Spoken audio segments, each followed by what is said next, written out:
polisi y'igihugu muzane kizimyamwoto ahangaha umva ibintu ni munanye cyane.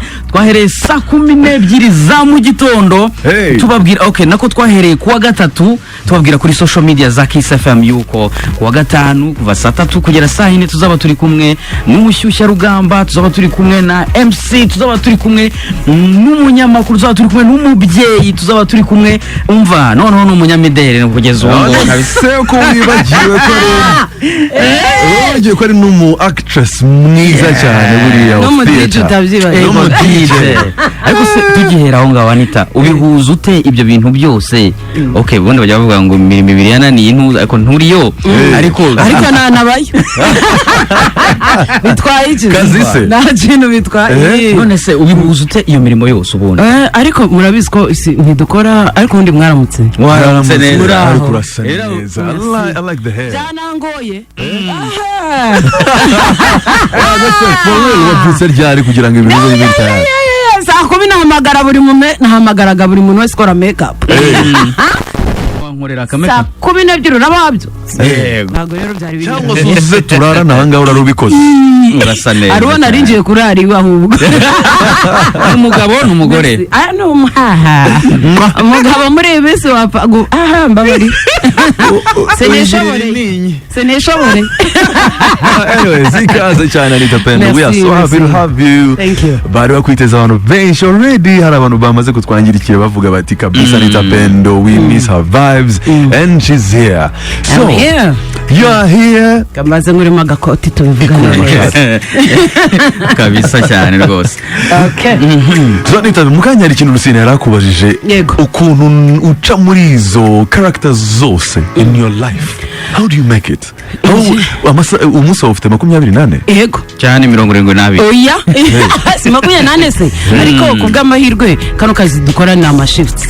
Ubizi se na ama shifts rero niba nkoze kuri radio amasahane kuri televiziyo nkakora 2 ubwo nta batandatu hasigaye yandi menshi ko musinga ntago byarenza 2 abakabije na 3 kudije ntago byarenza 2 saa 5 ubwo bibaye ngahe bikaba 11 zose hamwe warangiza ukaryama mu 8 ngo harimo 8 umunani ntago bya kereka tira na dewe yo kwiga ukubitemo na yabana and akenshi ari nibiba nijoro biba late nko kudija like se ona DJ nago ugeze mu ngo saa 9 oya ntago njya mpfa kwemera akazi ko muri weekdays amahoro Friday na Saturday kudija nakabije Monday nutangira nyine ebana urebesha ejisho rimwe Sunday nta kintu wazumbwira burya niyo waba ufite ahangana iki kereka wenda ari kumanywa ari nijoro sinakwemerera ariko ubundi akenshi mba nsenga Imana ngo simbonikira kasande kugira ngo nduhuke.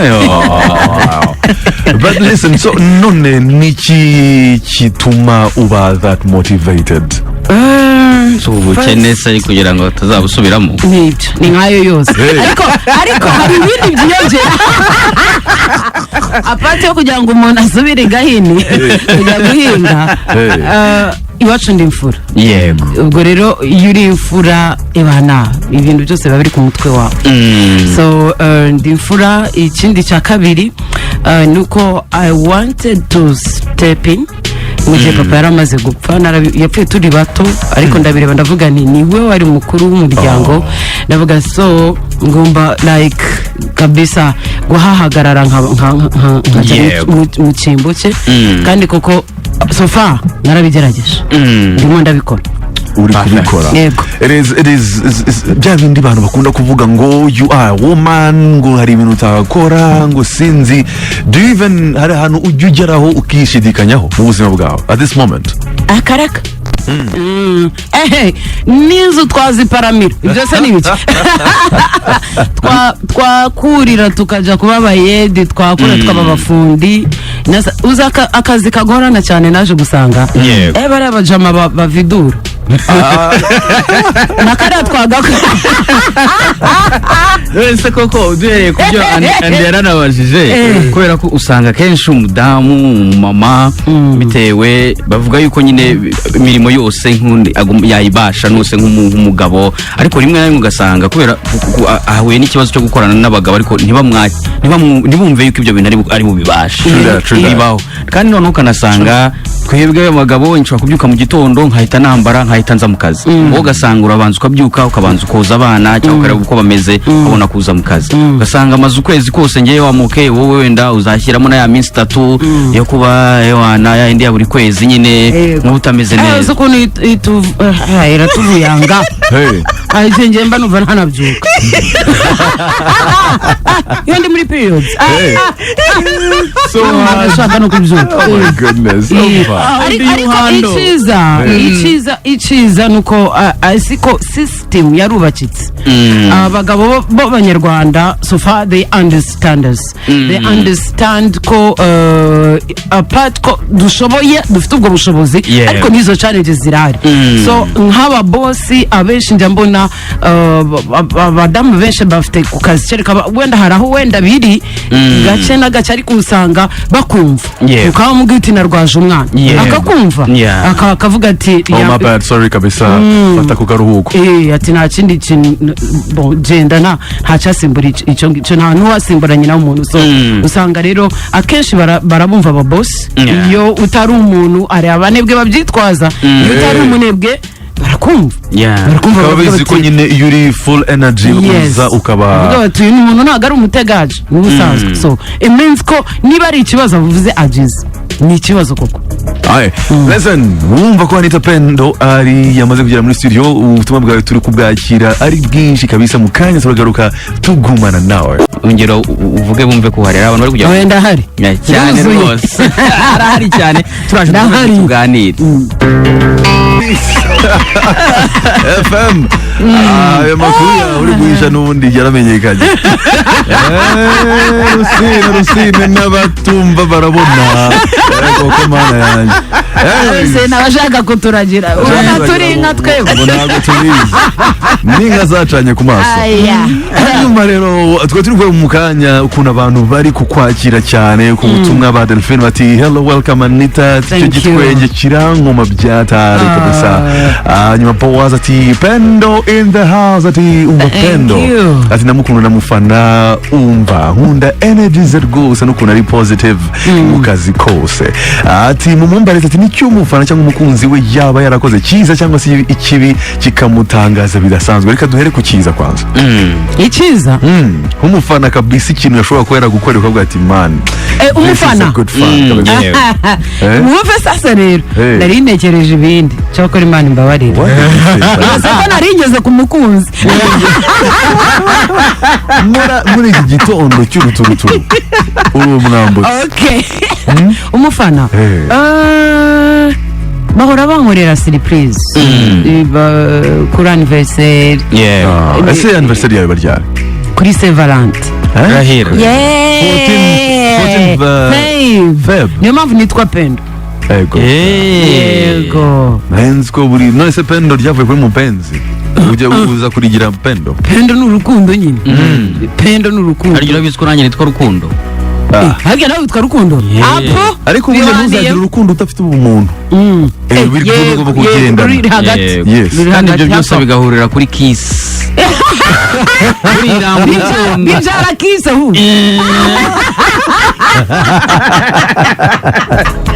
Nuko rero umufana yagukoreye iki rero? Nama gifts natishizanya ngo nikumehereza ama gifts. Ikindi what is that gift? What is that big gift? Umufana wamuhaye gift ikomeye yamuhaye. Iki gift baguhaye nk'urufunguzo. Ni foto yo kumanika mu nzu. Yes. Right. Yari ikizi. Iriho njewe no mufana. Naba no na Tiran nindi ya Tiran na Ryan. Bama amafoto 3. Wow. So ibyo ngibyo byaranshimishije. Hanyuma cy'umufana yankoreye kikambabaza. Navuga ngo akenshi bagendera ku nkuru by'aba bloggers baba bavuze ikindi biki, so hari igihe uhura n'umufana ntabwo ari n'umwe si babiri, akaba yakubwira nk'ikintu nawe akavuga uti, akavuga ngo hehehe kare kaja ngo twarabimenye ese umenye iki ngo hehe iwatanye n'umugabo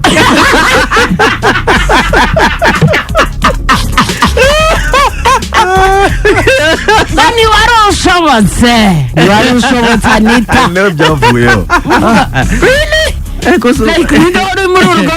ubundi tukiri aho ngaho, how do you handle criticism z'abantu? Kubera ko iyo ukora ibintu byinshi uri umuntu uzwi, akenshi criticism zikugeraho. Umuntu ufite abana bawe nabo ubu ngubu bamaze kuba bakuru, ibyinshi barabyumva barabizi, ubihandling ute?